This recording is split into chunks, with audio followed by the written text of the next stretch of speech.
राम राम जी दोस्तों, कैसे हो आप। आशा करता हूँ आप बहुत अच्छे होंगे।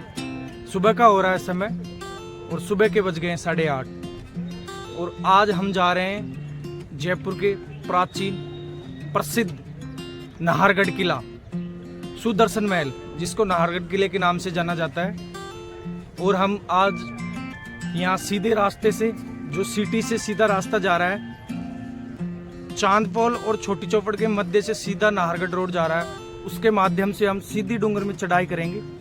और उसी के लिए हम सुबह सुबह आ गए हैं, क्योंकि सुबह का मौसम अच्छा रहता है और सुबह पैदल चलने के लिए चढ़ाई करने में इतनी परेशानी भी नहीं आएगी। उसके लिए हम रेडी होकर आ गए हैं। अभी किले के खुलने का समय सुबह 9 बजे, लेकिन हम पहले से ही तैयार हैं और किले में चढ़ाई करने के लिए। अगर आप पर्सनल वाहन से आना चाहते हो तो आपको आमेर मार्ग से होते हुए लगभग 16 किलोमीटर की दूरी पर चलकर आना होगा। आपको मैं बता देना चाहता हूँ, जो आप सामने देख रहे हो ऊपर, हमको वहाँ चलकर जाना है। सामने दिखाई दे रहा होगा आपको थोड़ा सा। देखो दोस्तों, सुबह सुबह के समय लोग यहाँ पर घूमने भी आते हैं। सुबह के समय मॉर्निंग वॉक के लिए बहुत अच्छा स्थान है। Cross country. अच्छा, तो ऊपर जाके आओ, ऊपर ऊपर जलमहल से जयगढ़ होते हुए नाहरगढ़ और अब चौगान।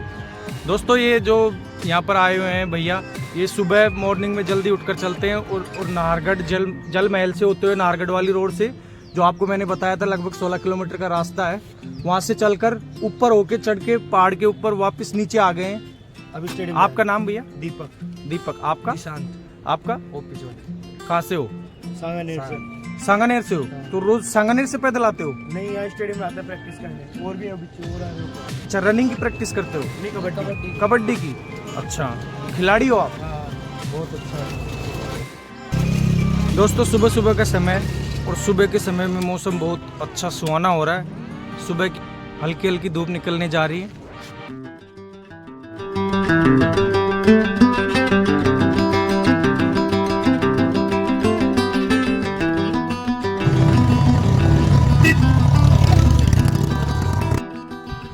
दोस्तों, सुबह सुबह के किले का व्यू देखो आप। किले का दृश्य देखो कितना सुंदर आ रहा है। बादल छाए हुए हैं, ऊंचाई बहुत है। और सुबह सुबह दोस्तों थोड़ी बहुत सर्दी का समय है, तो थोड़ी फॉग हो रही है, थोड़ी धुंध का प्रभाव है, जो आपको सिटी का नज़ारा अच्छी तरह से नहीं दिख रहा है। ये देखो, जो आपको ये थोड़ा सा नज़र आ रहा है सामने पानी, ये जल महल है। यहाँ से अच्छा नज़र आता है, लेकिन दोस्तों आज क्या है, थोड़ी धुंध है तो साफ दिखाई नहीं दे रहा है।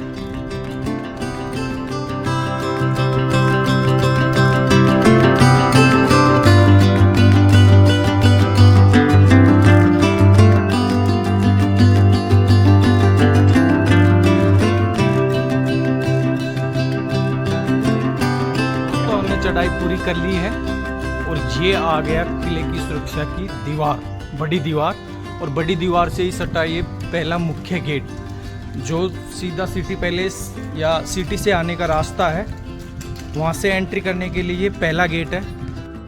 दोस्तों, आप अंदाज़ा लगा सकते हो, पहले के जो राजा थे वो अपनी सुरक्षा की दृष्टि से किले को कितना मजबूत निर्माण करवाते थे। आप इन दीवारों को देख के अंदाज़ा लगा सकते हो कितनी भारी, और दीवारों की मोटाई देखो, जो चौड़ाई है दीवार की वो आप देख सकते हो। यहाँ से अंदाज़ा लगा सकते हो कितनी चौड़ी दीवारें हैं यहाँ।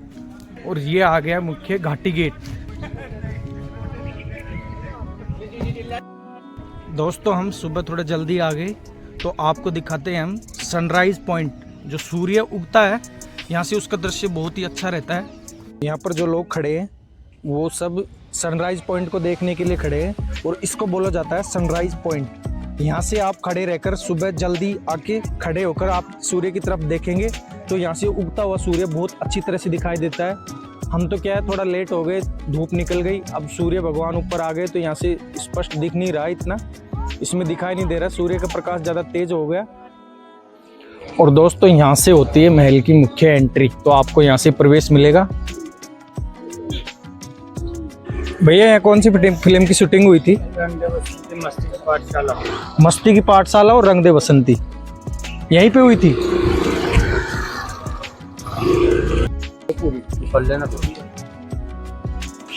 दोस्तों हम जा रहे हैं बावड़ी के अंदर जिसमें जल संग्रहण होता था, और मैं खड़ा हूं जो बावड़ी में पानी आता था उस नाली के अंदर, और उस नाली के अंदर से ही चल के आपको दिखा रहा हूं मैं।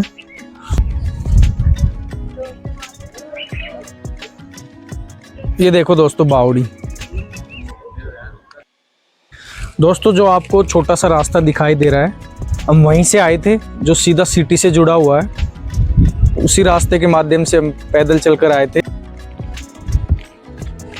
दोस्तों जो आप ये बावड़ी देख रहे हो, ऐसी बावड़ी हमने जीवन में पहली बार देखी है। और ये बावड़ी क्यों बनाई गई थी इसके बारे में मैं आपको बता देना चाहता हूँ। जो ये नाहरगढ़ किला है, ये नाहरगढ़ किला नीचे से सिटी से बहुत ऊंचाई पर है, और ये नाहरगढ़ किला जो बनाया गया था वो भी एक सुरक्षा की दृष्टि से बनाया गया था। और सुरक्षा की दृष्टि के साथ बनाने के साथ में जो महल में लोग रहेंगे उनके लिए जो पानी की आवश्यकता होती थी, वो पानी काफी दिनों तक चल सके, उसके लिए यहाँ के राजा ने एक बावड़ी का निर्माण करवाया जो आप देख रहे हो। दोस्तों जो इस बावड़ी में पानी आता था, वर्षा होती थी, बारिश होती थी, तो ये पहाड़ियों में बरसात का पानी होता था, वो पानी इस बावड़ी में लाया गया था। और वो बावड़ी में पानी लाने के लिए यहाँ पर छोटी छोटी नालियां बनाई। जो सामने आपको नाली दिख रही है, ये नाली ऊपर जा रही है, ऊपर पहाड़ी के ऊपर जा रही है, और किले के चारों तरफ बनी हुई है। किले में जो पानी होता था वो भी बारिश का इसी नालियों के माध्यम से आता था। और ये एक सिंगल नाली दिख रही है आपको, ये आगे जाकर इसमें से काफी नालियां जुड़ी हुई है।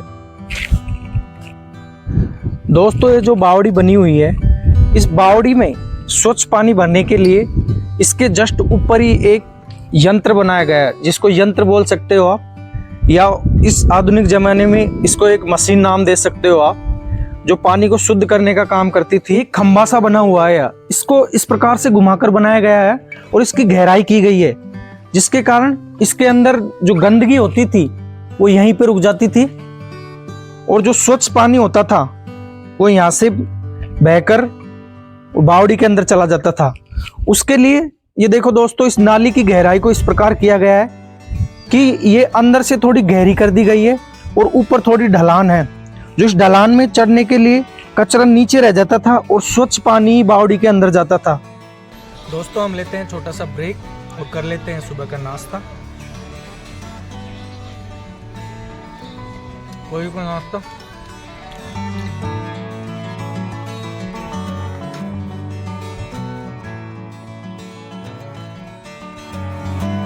दोस्तों, जब आप किले में प्रवेश करेंगे तो किले में प्रवेश करने से पहले इधर है शीश महल, जो आप देख सकते हो इधर।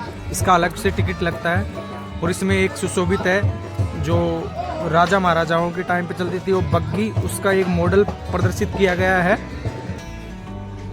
और अब हम प्रवेश कर रहे हैं नाहरगढ़ किले। नाहरगढ़ किला क्यों प्रसिद्ध है उसके बारे में मैं आपको बताऊंगा, और इसका पहले नाम क्या था वो आपको बताऊंगा। और यहाँ पर यहाँ के राजा ने जो 9 महल बनवाए थे वो क्यों बनवाए थे उनके बारे में बताऊंगा। तो आप बने रहे वीडियो में, चलते हैं किले की ओर। दोस्तों जैसा कि मैंने आपको बाहर की बावड़ी का दृश्य दिखाया, और अब हम नाहरगढ़ किले के अंदर प्रवेश करते हैं। और किले के अंदर ही जो आप मुख्य गेट से एंट्री करोगे, वहाँ से थोड़ी दूर शीश महल से आगे चलेंगे। उसके चलने के बाद में यहाँ बनी हुई है एक टांका, जिसको बोला जाता है रेन वाटर हार्वेस्ट सिस्टम, जिसमें पानी को शुद्ध किया जाता था। उसका यहाँ पर आज भी बना हुआ है ये सिस्टम। जो इसमें महल में से जो बरसात का पानी होता था और पहाड़ियों से जो पानी होता था वो एकत्रित होकर इसके अंदर आता था, और एकत्रित होने के बाद में इसके अंदर आता था। ये जो छोटा टांका बना हुआ है, इस टांके को पानी से भरने के बाद में जो आपको इसमें जो छोटे छोटे नल छिद्र दिखाई दे रहे होंगे सामने, पानी में से जो कचरा होता था वो इसके अंदर ही रहता था। और इस यहाँ पर जो छोटी छोटी नालियाँ बनी हुई है, उसमें छोटी छोटी होदियाँ बनी हुई है। उन होदियों के माध्यम से पानी इस बावड़ी के अंदर जाता है। ये आप सामने देख रहे हो, ये छोटी बावड़ी है, अंदर जो महल के अंदर की बावड़ी है, इसके अंदर आके जमा होता था तो पानी इसके अंदर आता था, जो कि आपको बताया मैंने रेन वाटर हार्वेस्टिंग सिस्टम है। उसके अंदर से पानी शुद्ध होके इस बावड़ी के अंदर जमा हो जाता था। और इसके अलावा जो मैंने बाहर महल के बाहर है एक बड़ी बावड़ी है, वहाँ भी पानी इकट्ठा होता है, वहाँ का मैंने आपको बता दिया है पहले। ये प्रणाली मेरे को बहुत ही अच्छी लगी और दोस्तों आज भी मैं चाहता हूँ कि ये सिस्टम पूरे भारत में नहीं पूरे देश में पूरे विश्व में अगर लागू कर दिया जाए तो पानी की समस्या दूर हो सकती है। दोस्तों हम प्रवेश कर रहे हैं अब नाहरगढ़ किले के मुख्य भवन माधवेंद्र भवन में। माधवेंद्र भवन का निर्माण महाराजा माधव सिंह ने सन 1980 में करवाया था। दोस्तों हम प्रवेश कर रहे हैं माधवेंद्र भवन के मुख्य प्रवेश द्वार में। इसके अंदर महाराजा माधव सिंह जी द्वितीय ने अपनी 9 रानियों के लिए 9 समान महल बनवाए थे।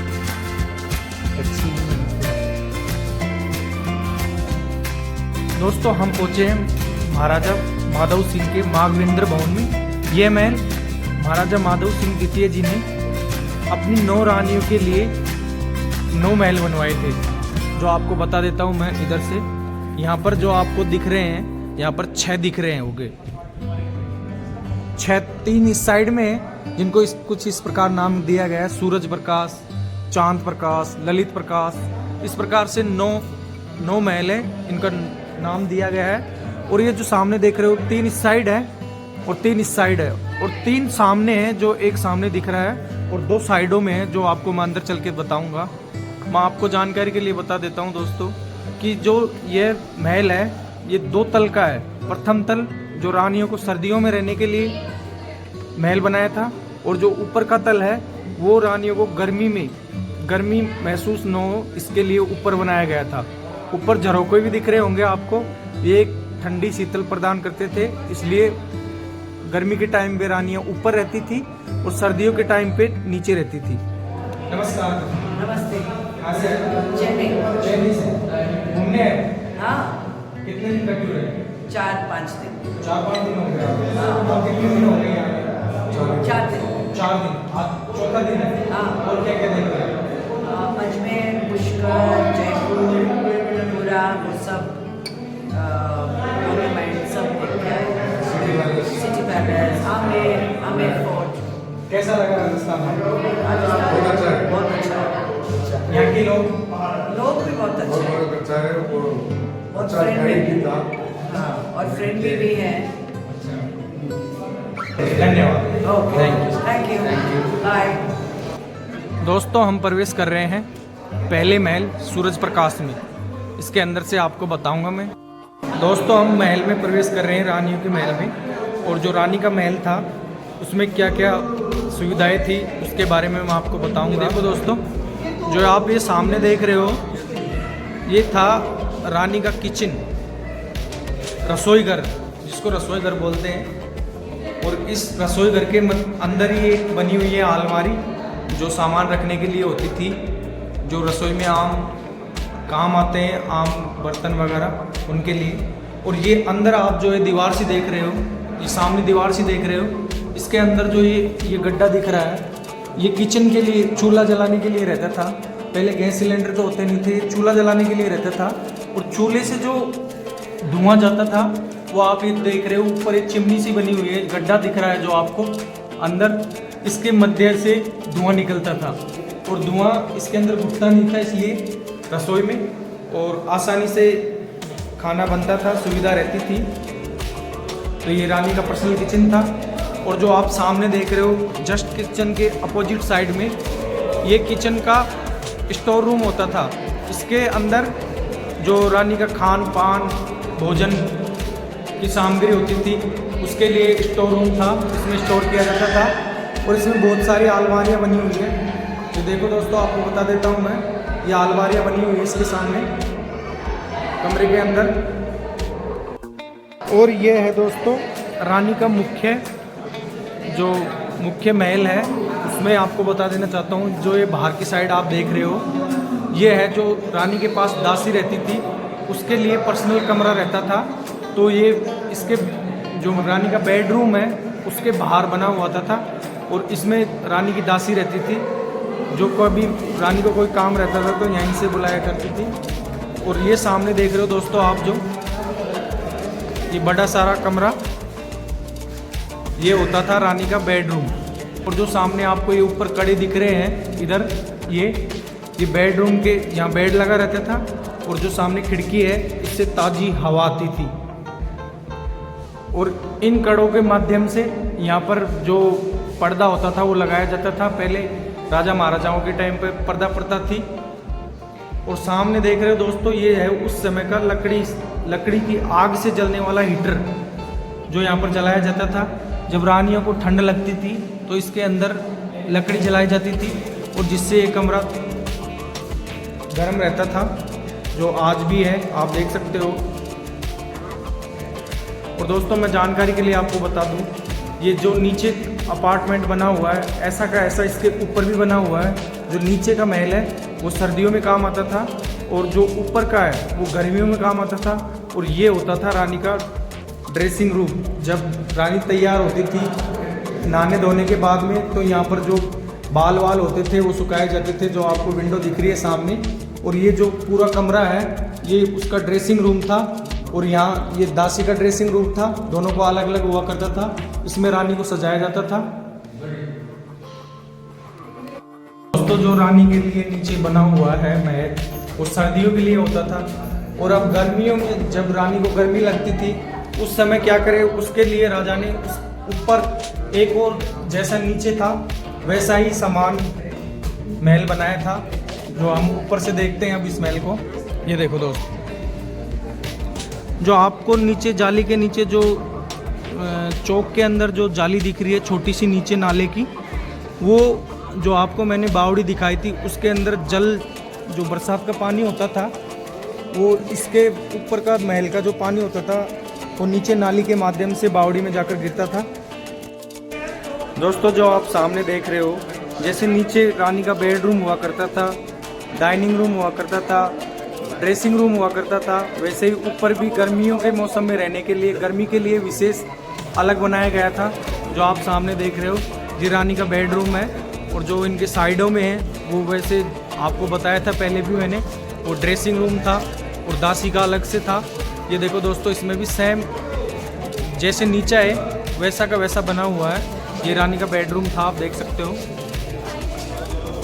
और दोस्तों जो ये आप इसके ऊपर पेंटिंग देख रहे हो, ये जो आमेर में मैंने आपको पिछले वीडियो में बताई थी, उसके अंदर जो सब्जियों का प्रयोग करके जो कलर बनाए गए थे, उसी से यहाँ भी उन्हीं कलरों से पेंटिंग की गई है।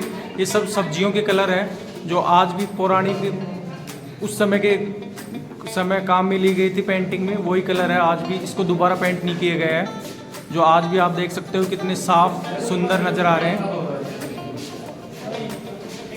ये देखो दोस्तों, और ये दोस्तों आप देख सकते हो इसमें एक सिंगल आदमी जा सकता है। ये सैनिकों के सुरक्षा के लिए जो जाने का रास्ता होता था, किले की सुरक्षा करते थे सैनिक, उनके लिए रास्ता होता था। और इसके ऊपर से जो पहरा देते थे सैनिक। दोस्तों आप छत के ऊपर से देख सकते हो, ये दूसरी मंजिल है, उसके ऊपर से आपको मैं बता देना चाहता हूँ, जो रानियों के 9 महल थे वो यहाँ से स्पष्ट नज़र आ रहे हैं। जो आपको ये गुंबद दिख रही है इनके ऊपर बनी हुई है, इनको आप गिन सकते हो। 9 महल है, 3 तो इस साइड है और 3 उस साइड, 6, और एक जो है सामने बच रहा है 7, और एक 2 साइडों में है, जो एक ये साइड में 8, और एक पहली तरफ जो दिख रहा है आपको गुंबद सा, उसके पहले हैं वो है 9। ये रानियों के 9 महल थे। उस समय रानियों के लिए अलग अलग महल इसलिए बनवाए कि रानियों के कोई लड़ाई झगड़ा ना हो। 9 रानियाँ थी तो एक साथ तो रह नहीं सकती थी, तो सबके लिए समान महल बनवाए थे, जो आज भी यहाँ नाहरगढ़ किले के नाम से जाने जाते हैं। दोस्तों जो आप ये नीचे मंदिर देख रहे हो, ये नरसिंह भोमिया का मंदिर है। उस समय की बात है, इसको पहले सुदर्शन महल के नाम से जाना जाता था, बाद में इसका नाम नाहरगढ़ पड़ा। उसका एक कारण है, क्योंकि जब इस महल का निर्माण चालू किया गया था, मजदूर इस किले की दीवार चुनकर जाते थे और सुबह ये दीवार गिरी हुई मिलती थी। इसका कारण था कि यहाँ पर नरसिंह भोमिया नामक एक देवता थे जो इस किले में थे, और उनका कोई मंदिर नहीं था। तो वो राजा के सपने में आए और राजा को बताया उन्होंने कि मेरा एक मंदिर बनाओ, उसके बाद में आप किले का निर्माण कर सकते हो। तो राजा ने उसका एक छोटा सा मंदिर यहाँ बनवाया। उसके बाद में ही किले का निर्माण संभव हुआ और इस किले का नाम सुदर्शन महल से नाहरगढ़ किले के नाम पड़ा। आज दूसरा दिन है, फैमिली के साथ आए। तो हम भी अब अयोध्या का टूर रहेगा हमारा जनवरी का, जो राम मंदिर का निर्माण चल रहा है उसमें राम मंदिर में हम जाएंगे लगभग 18 या 20 जनवरी। आपका नाम? मिलिंद। आप कहाँ से? पूना से घूमने आए फैमिली के साथ? कितने दिन हो गए? 2 दिन हो गए। अभी कितने दिन लगे? कल वापस? कैसा लगा राजस्थान? अच्छा, यहाँ के लोग कैसे हैं? बढ़िया। कोई समस्या नहीं? कि लोगों को छूना नहीं चाहिए, गंदगी नहीं करनी चाहिए? वो तो वो करनी ही नहीं चाहिए। अच्छा। अभी आगे समय हम लोगों ने देखा बहुत सारा प्लास्टिक बॉटल्स पड़े हुए हैं, बहुत हाँ हाँ, बुरा लगा। जो अपनी धरोहर है इसको मैं नहीं करना। थैंक यू, धन्यवाद। दोस्तों जो आप ये सामने देख रहे हो एक टनल टाइप में है, ये एक लंबी आर पार जो 9 महलों से होकर गुजरती है गली। ये जब महाराजा आते थे इसके अंदर तो ये किसी को पता नहीं रहता था कौन से महल में प्रवेश करेंगे, उसी के लिए ये एक गली बनाई गई थी। दोस्तों मैंने आपको माधवेंद्र महल दिखाया जो कि यहाँ के महाराजा सवाई माधो सिंह जी द्वितीय ने बनाया था। और अब हम जा रहे हैं सनसेट पॉइंट के नाम से जाना जाता है, वहाँ का दृश्य आपको हम चलकर बताएंगे कैसा है। हम आ गए हैं दोस्तों सनसेट पॉइंट। इसको जाना जाता है दोस्तों सनसेट पॉइंट के नाम से। और यहाँ से सिटी का व्यू बहुत ही अच्छा दिखता है, आप देख सकते हो। दोस्तों यह है श्री श्री 1008 नारसिंह भूमिया जी महाराज, जो इस किले के निर्माण में इनकी अहम भूमिका रही है। दोस्तों आप जो है सामने देख रहे हो ये उस समय घोड़ों के लिए अस्तबल थे जिसमें घोड़ों को बांधा जाता था। दोस्तों जो है आप सामने देख रहे हो ये है फूड कोर्ट, इसके अंदर से आप खाने पीने की सामग्री मिलती है, सब नाश्ता कर सकते हो, खाना खा सकते हो, राजस्थानी भोजन वगैरह सब मिलता है यहाँ। दोस्तों आप सामने देख रहे हो जो बावड़ी है आपको मैंने बताया। और यहाँ से सिटी का व्यू देखो कितना अच्छा आता है। कहाँ से हो? भोपाल मध्य प्रदेश। भोपाल मध्य प्रदेश। घूमने आए हो? घूमने आए हो। तो कैसा लगा आपको राजस्थान? राजस्थान का यानी कि यहाँ कलाकारी अद्भुत है, वही देखो। कलाकारी के अलावा यहाँ के लोग कैसे लगे? लोग अच्छे हैं। अच्छा लगा? अच्छा लगा। आपका पूरा? मेरा नाम नंदलाल से है। एमपी आएंगे अपने लेते रहेंगे। Okay thank you. एमपी भी आएंगे सर, है ना? दोस्तों मैंने आपको नाहरगढ़ किले का भ्रमण करवाया और नाहरगढ़ किले के बारे में बताया। अगर आपको वीडियो अच्छा लगे तो लाइक करना और चैनल को सब्सक्राइब करना ना भूलें। मिलते हैं किसी नए वीडियो में इसी एनर्जी के साथ और एक नए किले के साथ। तब तक के लिए आपको राम राम, जय श्री राम।